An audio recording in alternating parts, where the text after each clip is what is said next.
Dr. Steve Pieczenik, I want to go to Downey, John, Scott, Rich, Janice, and many others that are patiently holding, wanted to talk to you. This is a short segment, long segment's coming up.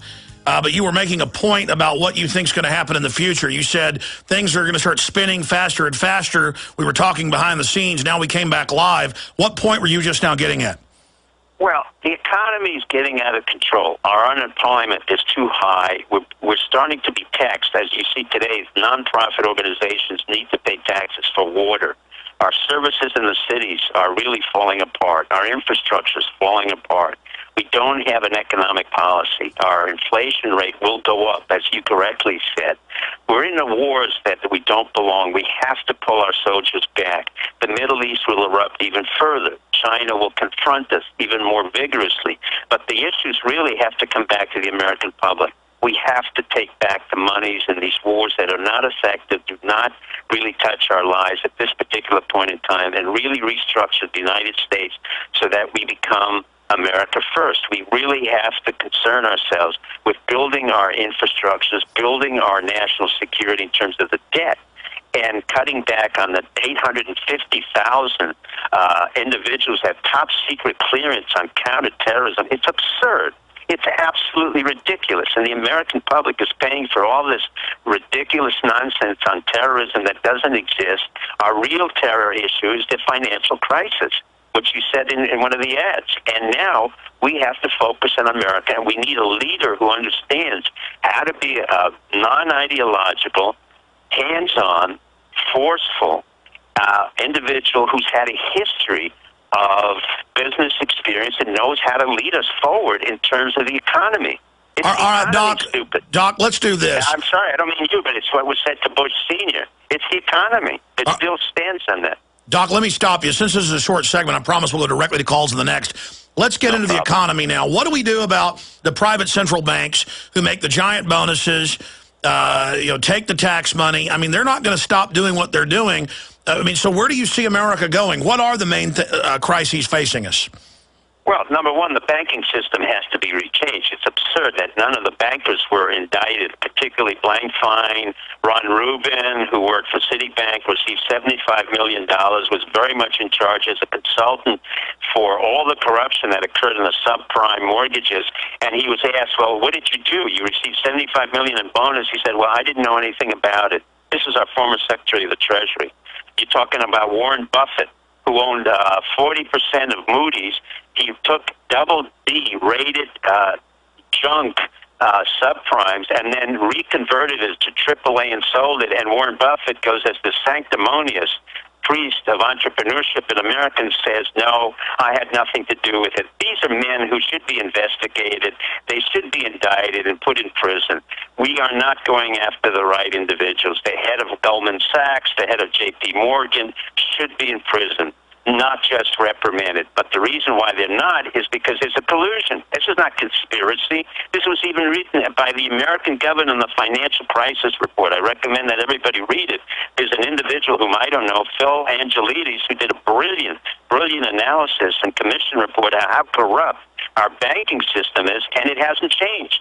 We have 21st century second-tier banking, which is not controlled, with all kinds of derivatives and all kinds of financial instruments that will, again, precipitate another financial crisis with 19th century regulation. And we have individuals who are turning around in a turnstile who work in our government, and they go back out into the private sector, and they have no loyalty to our country. So our real problems now is really to indict and begin to investigate Wall Street without this nonsense of saying, I know you did bad, but, don't do it again. And the answer is no. They go to prison. You don't just take one guy who's an Indian or a Sri Lankan and put him in because there's an insider trading. You put all of these heads in prison, and this is basically what comes out of the Financial Crisis Inquiry Report, and you put a man like Greenspan, who knew what was happening, and hold him accountable instead of allowing him to go on the press and continue this nonsensical story where, yes, I allowed the free trading company, the free trade to go on, and I allowed derivatives to go on, and CDOs and CDSs, but I'm not accountable. That really was a blip in our economy. or the Paulsons who were brought in and knew nothing about our financial capability. He was an investment banker. Again and again, the names are out there, the reports are out there, but we don't have courageous politicians. Wow, Dr. Steve Pieczenik, got a break. Call straight ahead, and before he leaves us, we'll get more into where we're going financially if this isn't reversed. Very bold information. Stay with us. Let's go ahead and talk to Downey in Texas. You're on the air with Dr. Steve Pieczenik. Go ahead. Thank you, Alex. I'd like to ask the doctor, what is more embarrassing or dangerous? Are intelligence agencies inept, inconsistent, unbelievable narrative, and the main media trying to fight it and defend it, or the fact that there are a great number of well-meaning Americans that believe the fairy tale? Which one's more embarrassing? Well, you know, you hit it on the head. I think it's embarrassing that the intelligence narrative is so bizarre that the mainstream media, it's an indictment of the mainstream media and everybody involved in it. And it tells you that the New York Times and the Washington Post and all these so-called distinguished newspapers are really, you know, it's pathetic. So I would agree that I think it's very embarrassing, the first one. But that's an excellent question. And unfortunately, you bring up the point that they treat us as if we're dumb rummies. And we're not.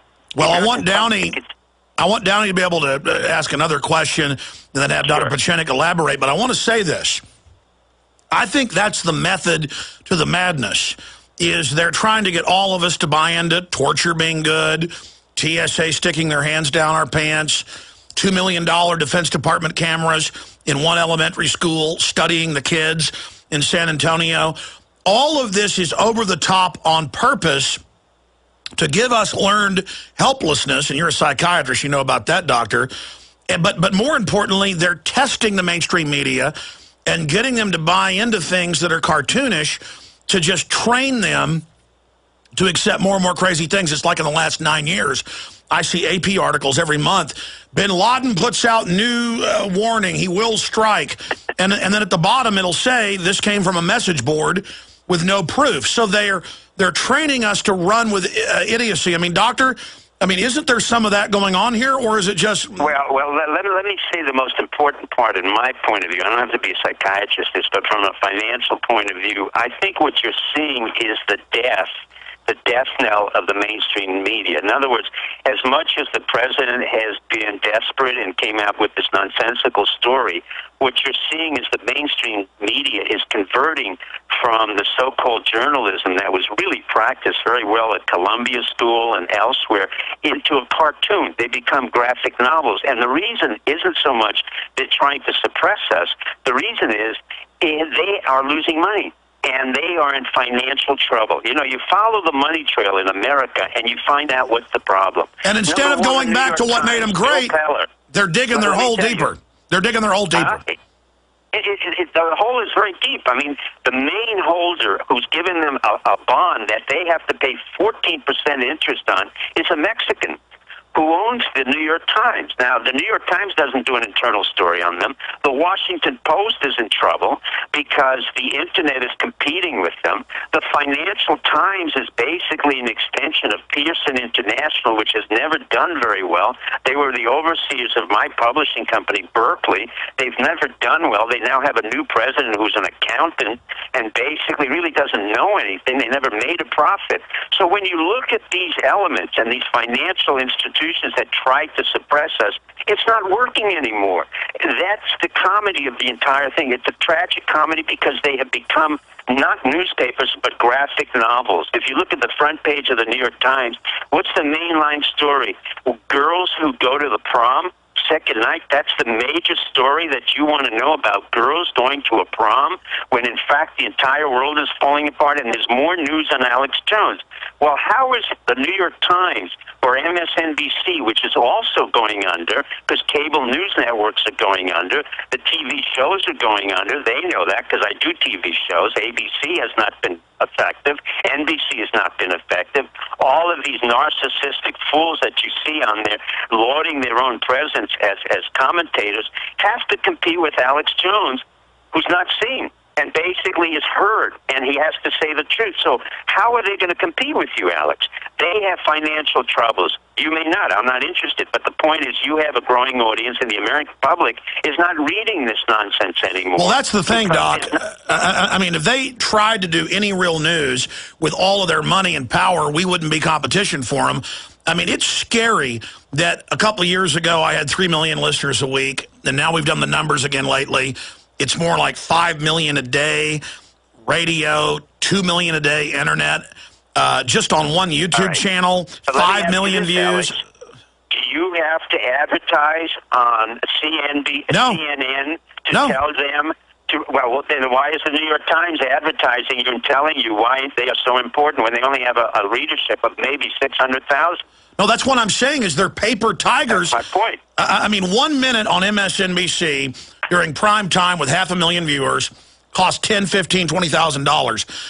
A ad here with a bigger audience, literally dwarfing it, is $300. So that's the last illusion to fall.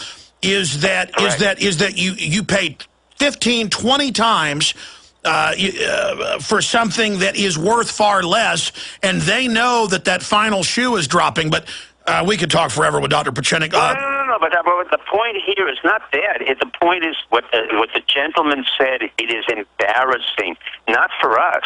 It's embarrassing for them because this is the death knell for them in buying the intelligence of false narratives and then reinventing the narratives and trying to dissect the narratives with comedy and absurdity. So, honestly, it's really an indictment of the system, and the gentleman is absolutely correct. Yeah. Downey, anything else? Downey, anything else? Yeah, my son's not going to believe I got on. He's 10-year-old and big fan of yours, so I'll just say, A-Boy, that's his nickname, and I do have a question for you. Do you have any plans for this coming 9/11? It's a pretty big, I don't know. Look, here's the deal. I get invited all over the place, and people want to pay me, no exaggeration, I've been offered a lot of money to go speak at events. I could do that. I could pack 3-4 times what Glenn Beck does. But then to pay for it, you got to sell tickets and stuff. I just more and more I can electronically study, read, sit here in my little crow's nest and tell folks what's over the horizon, and then we go over the horizon and there it is. I can reach, no exaggeration, it's exponential. I'm not bragging. In fact, it's very daunting. It's humbling because I realize I'm just a regular guy. We're reaching, again, it was 3 million a day overall just a few months ago. Now it's over 5 million, and the growth curve is within 6 months we'll be reaching 10 million a day. And so I could go to demonstrations in New York. I could go down and bullhorn Obama. It's just those are pea shooters compared to what this electronic system can do. Now, getting the public to move onto the streets and to the state houses, that's where the power is, and that's when I'm going to have Dr. Pieczenik back on soon to talk about ideas he's got to really get the American people moving. But I appreciate your call, Downey. And I'm not bragging about the power of this show. It actually freaks me out because I just feel like a regular common sense guy who studied things. This stuff's all very clear what's going on. And the establishment, I think, is drinking their own Kool-Aid. They basically poisoned the well of information, but then they drank from it. John in Texas, you're on the air with Dr. Steve Pieczenik of StevePieczenik.com. Go ahead, John. Doctor and Alex, this is an honor. I'm going to simplify what you all have been talking about, and I want the doctor's response on what I have to say. But I believe that since World War II, the globalists and the corporatists have had an agenda to manipulate the world's assets and reserves, things of minerals and natural resources and things that are of value to large multinational corporations. And I'm a firm believer that the resources of the American people have been mortgaged through the military-industrial complex and the CIA and all of these secret armies and illegal activities. And by the way, I think Osama is more or less a theatrical prop to benefit the globalist agenda to confiscate and materialize huge masses of wealth for their own benefit. And I think patriotism has been confused with this globalist agenda. And I think it's so simple. We have been duped as Americans into believing that we've been fighting wars on terrorism when it all boils down very simply to taking the assets of sovereign nations with real people just like you and I in those countries who live there. And who, by the way, would benefit. sell them to us cheaper. They would sell it to us, but then the military-industrial complex and the banks and others couldn't control those countries and couldn't make money in the stealing of it from us, the taxpayers. But what's your question for Dr. Pieczenik? Because what you're saying is just historical reality.